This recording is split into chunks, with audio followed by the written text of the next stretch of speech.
দুনিয়া আপনার পিছে পিছে দৌড়াবে। আজকে এমন একটি আয়াতের কথা বলবো, এই আয়াত পাঠ করতে মিস করবেন না।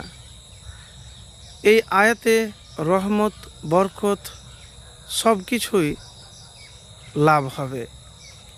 তো প্রিয় ভাই, আমি আজকে যে আয়াতের কথা বলবো, আমার কোনো বানানো কেসা কাহিনী আপনাকে বলবো না, কারণ এমন একটি আয়াত, সে আয়াতটি প্রথমে আপনাকে বলি, হাসবুন আল্লাহু ওয়া নিমাল ওয়াকিল। এটি কোরআনের আয়াত। এর অর্থ হলো, আল্লাহই আমাদের জন্য যথেষ্ট, তিনি সর্বোত্তম কার্য সম্পাদনকারী।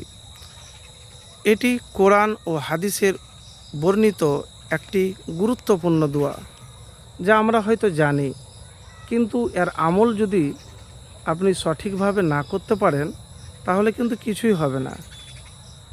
তো প্রিয় ভাই, এতটুকুন আপনাকে বলবো, হাসবুন আল্লাহু ওয়া নিমাল ওয়াকিল পড়ার ফজিলত। মানুষের অবস্থা সবসময় অনুকূলে যায় না, কখনো যায় ভালো, কখনো খারাপ সময় ধেয়ে আসে। তাই যে কোনো বিপদে মুক্তির জন্য আল্লাহর কাছে দোয়া করা চাই।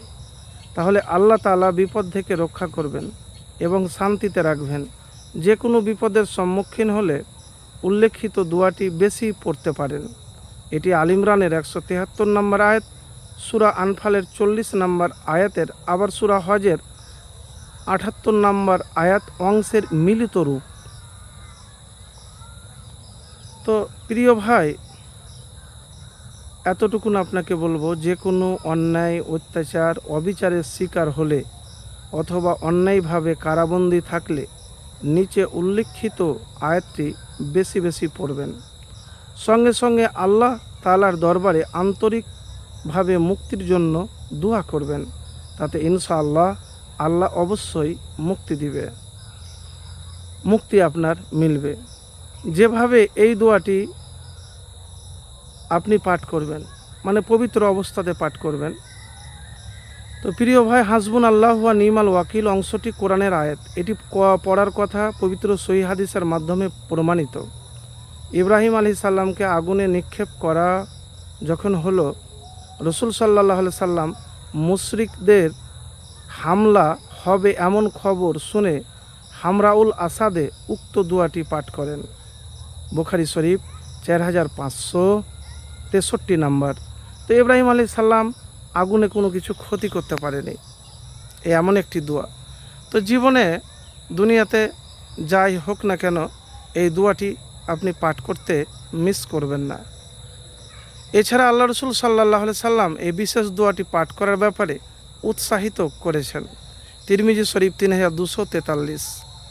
এটি যে কোনো দোয়ার সঙ্গে যুক্ত করে পাঠ করবেন, কিন্তু হাসবুন আল্লাহু ওয়া নিমাল ওয়াকিল এতটুকুনি পাঠ করবেন।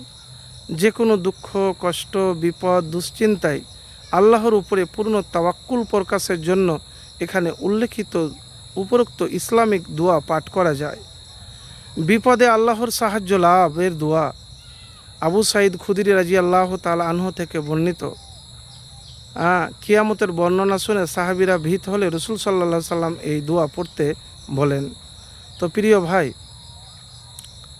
জীবনে এই দোয়া পড়তে মিস করবেন না। একবার করেই দেখুন, ইনশাআল্লাহ ফলাফল পাবেন।